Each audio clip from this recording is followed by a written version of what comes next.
Hey you guys, this is Curry from Archery Motorcycle Adventures, and today I actually wanted to do two things. One, I wanted to show you guys this bow. Okay, this is a Gail Martin 50th anniversary takedown, and I got it at a really good price. I had actually sold my Martin Hunter, and it was just going to be a wall hanger anyway, so I bought this one to do the same thing with. Basically, it was an even swap. And, you know, I strung it up, did a couple shots with it, and it shoots good.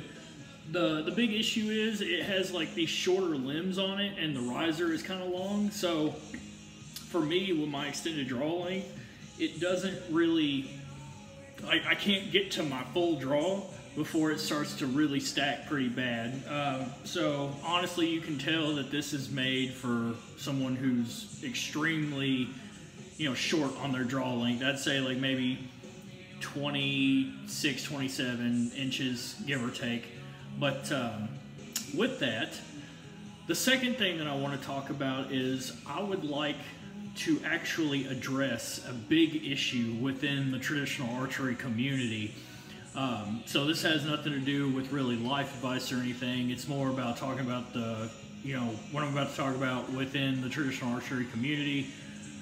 And honestly, that is the amount of self-righteousness and arrogance that, you know, I've run into a lot in, at least here online in the community. You know, you've got guys that pretend and act like they absolutely know every single thing, or if you reach out to ask them a question, they just won't respond to you. They pretend like you don't exist.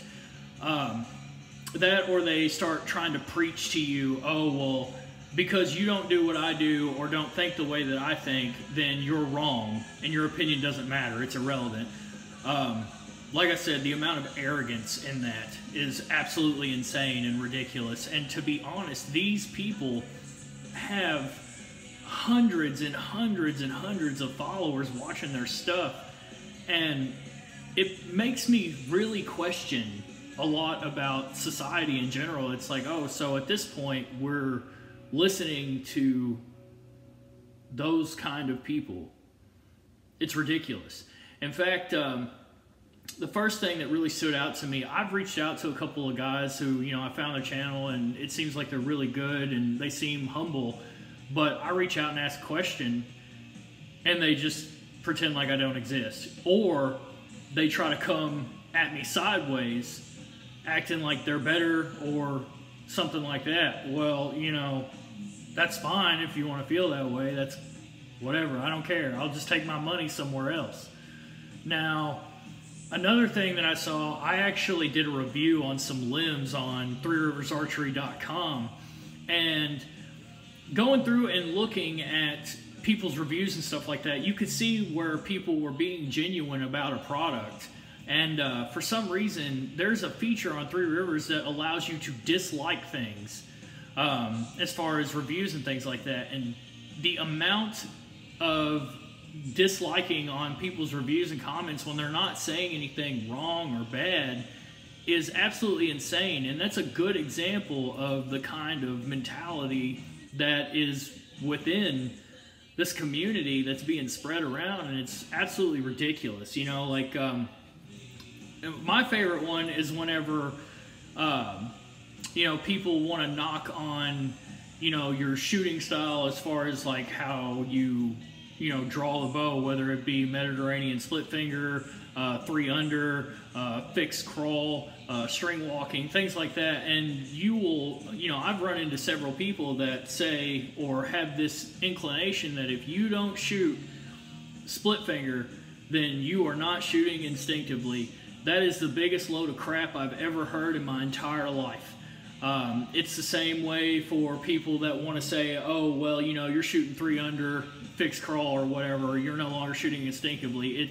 It's dumb. It's absolutely ridiculous. And at that point, you can kind of tell the self-righteousness that's within that mentality. And, you know, you can get on a bunch of the forums and people will talk about this issue. They will.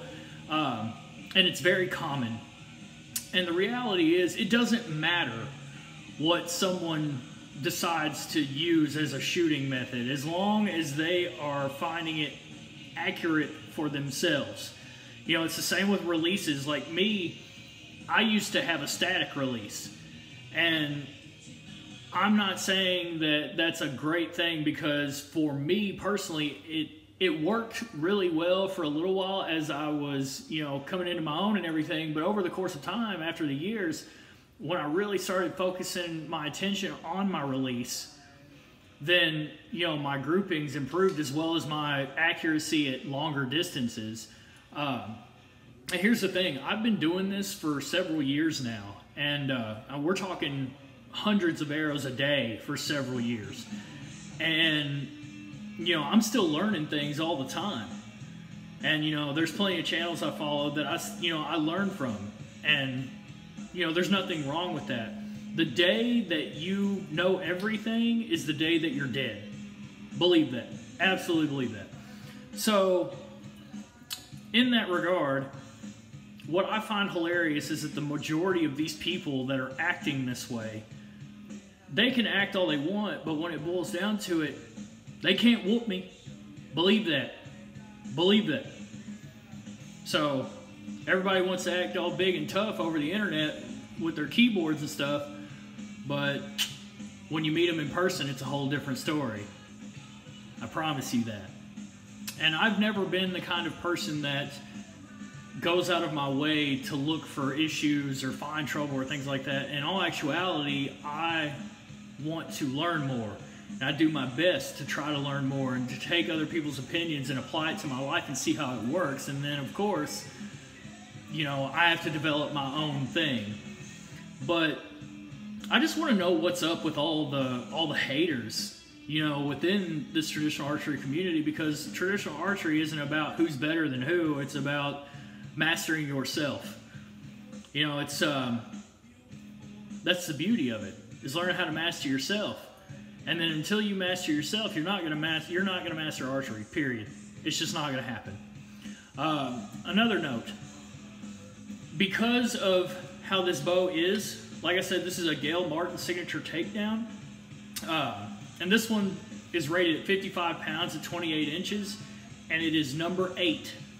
It was a limited edition run, and it's not in the most beautiful, greatest of shape. It's not like it's a museum piece or anything. It's definitely a shooter. I mean, there's signs of checking, you know, in the finish on both the limbs, and it's got like small little dings here and there that you don't notice until you start really looking for them. And here's the thing, like I said, with my extended draw length, it starts to stack really bad. When I get to my, you know, draw length, I draw 29 inches. And so with that, if anyone is interested in purchasing this bow, you know, somebody that maybe has like a shorter draw length, or is a fan or a collector of Martin and Damon Howitt bows, you can reach out to me, and I'm probably gonna end up selling it. And it's not because there's anything like wrong. It shoots just fine. Like I said, I mean, it's a shooter. It's been out in the woods. It's been used. You know, that's what bows are for. They're not trailer queens like $30,000 and $40,000 bagger Harley Davidsons that, you know, people buy just because it looks cool. And they'll put a couple of 100 miles on it over the course of a couple of years, and, you know, they bought it for the image. The overcompensation of things. Kind of like whenever you feel that the only bows that are worthy of shooting are extremely heavyweight recurves, which I've shot several extremely heavyweight recurves, and there's nothing wrong with them, but, you know, believing that's the only way you're going to do anything is, again, arrogant. But other than that, I'm going to go ahead and cut this video off. I love you guys. Like, share, comment, subscribe, hit the bell notification. Peace.